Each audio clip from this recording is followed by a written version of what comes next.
Selamat sore Jemaat Every Nation dimanapun saudara berada. Hari ini kembali di acara kita bersama Sela.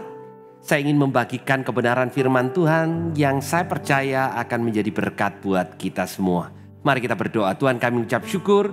Sore hari ini adalah waktu yang spesial. Kami percaya kebenaran ini akan membawa dampak dalam kehidupan kami. Di dalam nama Tuhan Yesus. Amin.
That's what you do. That's who you are.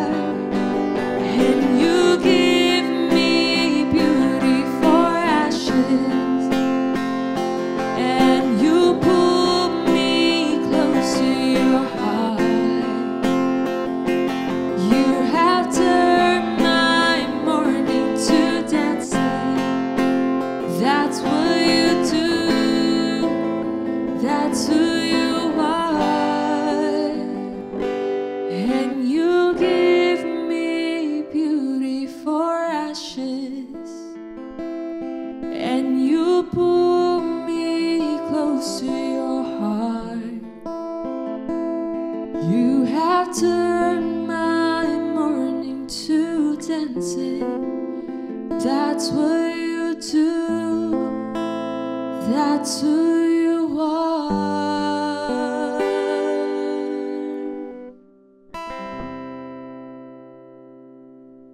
Selamat sore saudara. Saya ingin memulai dengan mengatakan bahwa seringkali kita berpikir untuk mengingatkan Tuhan untuk sesuatu yang penting buat kita, supaya Tuhan juga melihatnya sebagai hal yang penting. Tanpa kita tahu, sesungguhnya Tuhan menganggap apa yang penting buat kita adalah penting buat Tuhan. Demikian juga tentang keluarga. Tahukah saudara bahwa keluarga yang kita hidup pada saat ini, keluarga itu ada karena ide Tuhan. Bahkan Tuhan yang memulai dengan mengatakan tidak baik kalau manusia ini seorang diri saja. Pernikahan yang pertama itu bukan karena Adam merasa perlu untuk didampingi, tetapi karena Tuhan merasa Adam perlu untuk mendapatkan penolong. Jadi keluarga yang kita bangun pada hari ini sesungguhnya adalah ide dari Tuhan. Hari ini saya ingin bicara tentang Tuhan yang membangun keluarga saudara. Tuhan yang punya inisiatif untuk membuat keluarga kita diberkati. Dan Mazmur 127 yang menjadi teks kita hari ini dimulai dengan kata-kata nyanyian ziarah Salomo. Salomo ini anak Daud. Salomo lahir dari keluarga yang tidak sempurna karena ibu dari Salomo adalah Batsheba yang juga punya sejarah di mana sebelum menikah dengan Daud, dia adalah istri Uria yang kita tahu semua punya masa lalu di mana terjadi pembunuhan. Daud membunuh Uria untuk mendapatkan istrinya dengan cara yang keji dan lain sebagainya. Tetapi Tuhan mengampuni. Tuhan memberikan kesempatan yang berikutnya. Bahkan anaknya Salomo diangkat menjadi raja yang menggantikan Daud. Dan kemudian dengan hikmat yang Tuhan berikan, saya percaya Mazmur 127 ini akan menjadi berkat buat kita. Dan dikatakan begini, jikalau bukan Tuhan yang membangun rumah, sia-sialah usaha orang yang membangunnya. Jikalau bukan Tuhan yang mengawal kota, sia-sialah pengawal berjaga-jaga. Ayat pertama dimulai dengan dua kata membangun, dan dikatakan juga ada dua kata sia-sia. Yang pertama dikatakan Tuhan yang membangun rumah. Yang kedua adalah Tuhan yang mengawal kota. Dan saya ingin mengatakan kepada saudara, dalam konteks keluarga, kalau bukan Tuhan yang membangun rumah tangga saudara, kalau bukan Tuhan yang mengawal keluarga saudara, maka ada kesia-siaan. Dikatakan sia-sialah usaha orang yang membangunnya. Sia-sialah pengawal yang berjaga-jaga. Bapak Ibu, kita perlu untuk belajar membangun keluarga. Dan itu sesuatu yang baik. Membaca buku tentang keluarga, itu pun hal yang baik. Tetapi ayat-ayat ini berbicara bahwa kalau bukan Tuhan yang berada di core sentral, yang utama yang membangun, maka apa yang kita lakukan jadi sia-sia. Dengan kata lain, kita tidak bisa membangun rumah tangga, keluarga kita, dan mengawalnya dengan segala hikmat kita, dan kemudian membuatnya berhasil. Ini yang dikatakan oleh Salomo, seorang yang sangat berhikmat. Dia katakan gak mungkin kita bisa membangun rumah tangga kita, kita bisa mengawasi, mengawal, menjaga dengan sangat baik tanpa Tuhan. Dan di ayat berikutnya kembali dimulai dengan kata sia-sia. Dikatakan sia-sialah kamu bangun pagi dan duduk sampai jauh malam dan makan roti yang diperoleh dengan susah payah, sebab ia memberikan kepada yang dicintainya pada waktu tidur.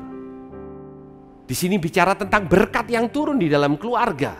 Dikatakan kamu bangun pagi, duduk sampai jauh malam, dengan kata lain, kamu bersusah payah. Susah payah berbeda dengan kita bekerja keras, Bapak Ibu. Susah payah bicara dengan kita melakukan kerja keras itu sampai kita payah karena kita mengandalkan kekuatan kita sendiri. Dan Salomo mengatakan akan jadi sia-sia. Karena Tuhan memberikan berkat-Nya bukan karena susah payah, tetapi karena Dia mengasihi kita. Dikatakan Dia memberikan kepada yang dikasihinya, yang dicintainya. Pada waktu kita tidur, pada waktu kita beristirahat, pada waktu kita mengandalkan Dia. Pada waktu kita tidur, maka kita menjadi paling tidak berjaga-jaga. Tidur karena kita mau beristirahat. Dan kita menyerahkan waktu kita sepenuhnya kepada Tuhan. Dan pada waktu itu dikatakan Tuhan bekerja dan memberikan berkat-Nya kepada kita. Dan di ayat berikutnya, di ayat yang ketiga, setelah Dia membuka dengan segala kesia-siaan, kalau kita tidak mengandalkan Tuhan, kemudian Raja Salomo mengatakan begini, sesungguhnya anak-anak lelaki adalah milik pusaka daripada Tuhan, dan buah kandungan adalah upah. Seperti anak panah di tangan pahlawan, demikian anak-anak pada masa muda. Berbahagialah orang yang telah membuat penuh tabung panahnya dengan semuanya itu. Ia tidak akan mendapatkan malu apabila ia berbicara dengan musuh di pintu gerbang. Bapak Ibu, setiap anak-anak kita, kata firman Tuhan, adalah milik pusaka dari Tuhan. Milik pusaka, sesuatu yang berharga. Tapi ingat baik-baik, seringkali kita menganggap itu milik kita. Tapi Salomo mengatakan itu milik Tuhan. Karena itu dari Tuhan. Milik pusaka daripada Tuhan. Anak-anak kita berharga di mata Tuhan. Itu milik pusakanya Tuhan. Dan kandungan itu upah, kata Tuhan. Sesuatu yang baik yang Dia berikan kepada kita. Kemudian analogi yang dipakai di ayat yang keempat adalah anak-anak panah di tangan pahlawan. Pada zaman itu setiap kali orang pergi berperang selalu membawa senjata. Dan salah satu senjata adalah busur panah dan anak-anak panah. Busur panah tidak pernah dilontarkan atau dilemparkan kepada musuh. Tetapi anak-anak panah itu dilemparkan atau dilontarkan, dibidikan kepada musuh. Dikatakan seperti anak-anak panah di tangan pahlawan. Siapa pahlawan itu? Luar biasa Bapak Ibu, karena sebagai orang tua kita digambarkan dalam ayat ini seperti pahlawan. Tuhan menganggap kita sebagai pahlawan. Dikatakan demikian anak-anak pada masa muda. Jadi anak-anak digambarkan sebagai anak-anak panah, kita digambarkan sebagai pahlawan, dan kemudian anak-anak itu pada masa muda itu akan dibentuk. Siapa yang membentuk Bapak Ibu? Pahlawan itu, kita. Dan di ayat 5 dikatakan berbahagialah orang yang membuat penuh tabung panahnya dengan semuanya itu. Penuh bukan berarti harus anak banyak. Tetapi saya percaya penuh artinya kita siap untuk menghadapi musuh. Hari-hari ini musuh berusaha untuk menghancurkan keluarga. Begitu banyak keluarga hancur, begitu banyak orang tua tidak punya hubungan yang baik dengan anak, anak tidak punya hubungan yang baik dengan orang tua. Tetapi Tuhan mengatakan bahwa rencananya adalah supaya anak-anak kita diluncurkan lebih jauh dari kita.